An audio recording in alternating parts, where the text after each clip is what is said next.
Paw Patrol the movie had quite a few shots and scenes that ended up being deleted, and we'll go over each one of them today. First, we have one we can call Chase's Nightmare. Chase finds a pair of window washers yelling for help as they're dangling precariously. He asks them to wait, but they insist he hurries. Chase states he's gonna get them, but Ryder pleads for him to wait for backup. Chase barks out his zipline anyways and jumps forward to rescue them. But things go off track when the glass the zipline's attached to shatters. Chase is stuck helplessly flailing as he falls down towards a busy road. Suddenly, he wakes up panicked, realizing it was just a dream. It then goes into the scene where the use in trying would begin playing in the film. This gives us a more fleshed out reason for why Chase was having trouble sleeping, though it was likely removed as it may have been too scary or dramatic for younger viewers. Next, we have the rescue during the storm. Humdinger Heights is swaying through the wind as panic occurs on the streets. A station wagon flies through the air and slams into an office building. "Mr. Chapman, you're free to hurt his hair," the lady inside says, a reference to the show's creator, Keith Chapman. The Paw Patrol then arrives on the scene. Ryder tells Liberty, Rocky, and Marshall to get some civilians inside, and they run over to do just that.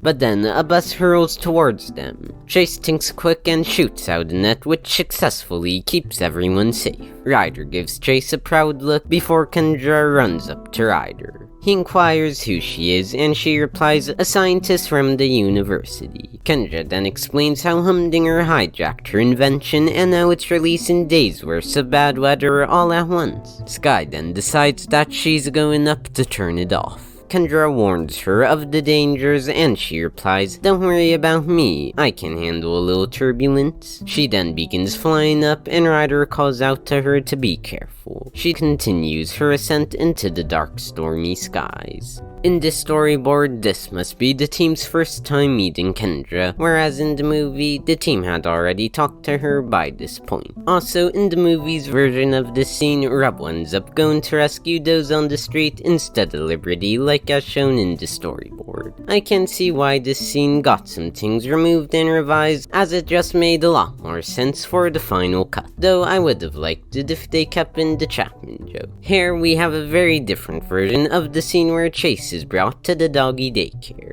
After Ruben throws Chase into a dim room, the lights slowly flicker on. Dolores says, well, pick yourself a doghouse, you're gonna be here a while. Chase approaches one beside her, to which she stops him, stating, don't take the one besides me, I'm allergic to dogs. But you're a dog, Chase responds. It's complicated. Anyways, life ain't fair, kid, she replies. The fact that we're all locked in here should make that pretty obvious. What is this place? Chase asks. Harris, who we see as the golden retriever in the film, answers, don't let the doggy toys and rainbows fool ya. Mayor Humdinger's goons took over Disobedience School and turned it into a jail. Dolores explains a bit further and Chase exclaims, that's awful. Harris replies, you're telling me I'm a service dog. I got a kid out there who needs me. Dolores adds, I gotta get out here too. You think my hair naturally grows like this? If I don't get to the salon in the next 2 days, I'm gonna look like him, gesturing to a commandor. I beg your pardon, he responds. What's your story, kid? Harris inquires. Chase explains how he was a part of the Paw Patrol, but feels they're better off without him because of the mistakes he's made. Oh great, Dolores shouts, another sad sack. Just what this place needs. Listen, not all of us are cut out for greatness. Maybe you're right, maybe the Paw Patrol is better off without you. Chase then mopes off to his doghouse as Dolores says,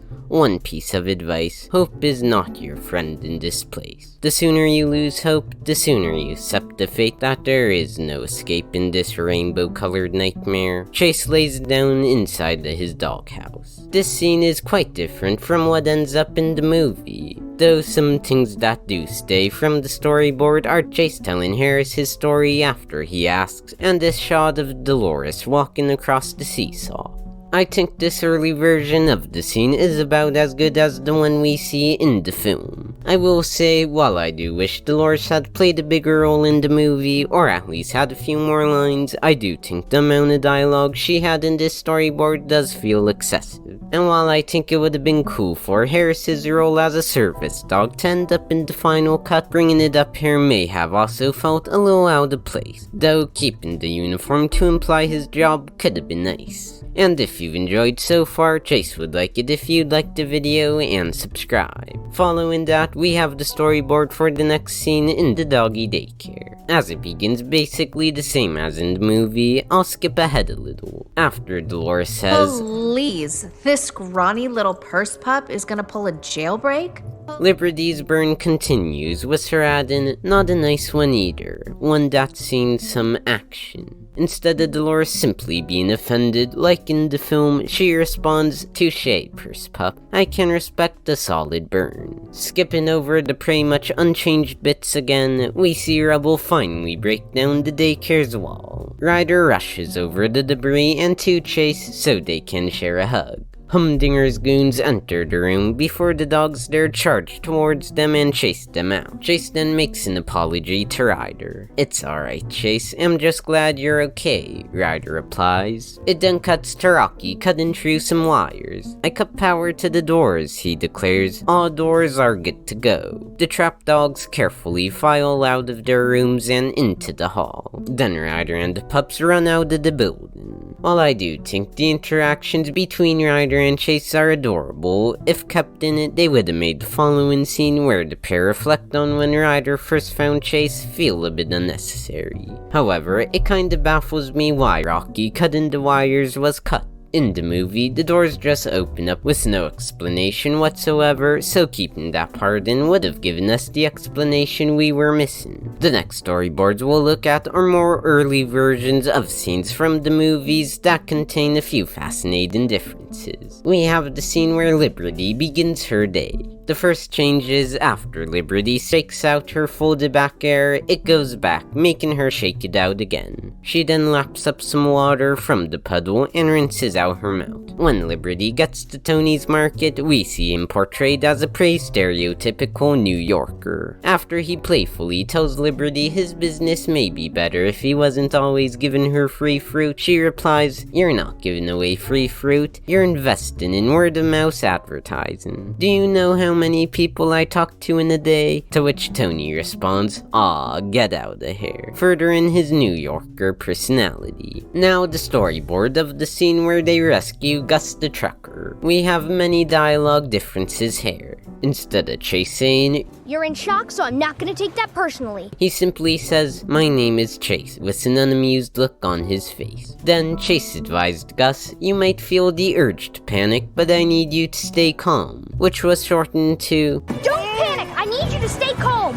in the film. When Gus looks down, he makes a high-pitched scream, leading Chase to say, "I forgot to mention, don't look down," and he covers Gus's eyes. Gus then mentions, "I hate heights. That's why I'm a truck driver, not a cargo pilot." When they come back up, Gus says, "Sweet, sweet, solid ground," then kisses the ground for many moments. Then a substance starts leaking, and Marshall shouts, "Don't kiss the ground, the truck is leaking gas." Gus licks a bit of it off his fingers, revealing it's syrup, specifying it's fresh from the sugar bush. Then when they take the baby turtle back to the water banks, it is only Chase and Ryder there. The other pups don't ever arrive, and Chase is the only one who howls. Huge shout out to Arna Sleisnick. She was the artist who had drawn these storyboards. This video wouldn't have been possible without her sharing them or making them in the first place. You can see these storyboards for yourself on her YouTube and Behance page. Anyways, that's all for this video. If you enjoyed, check out that video right there, and as always, I'll see you next time.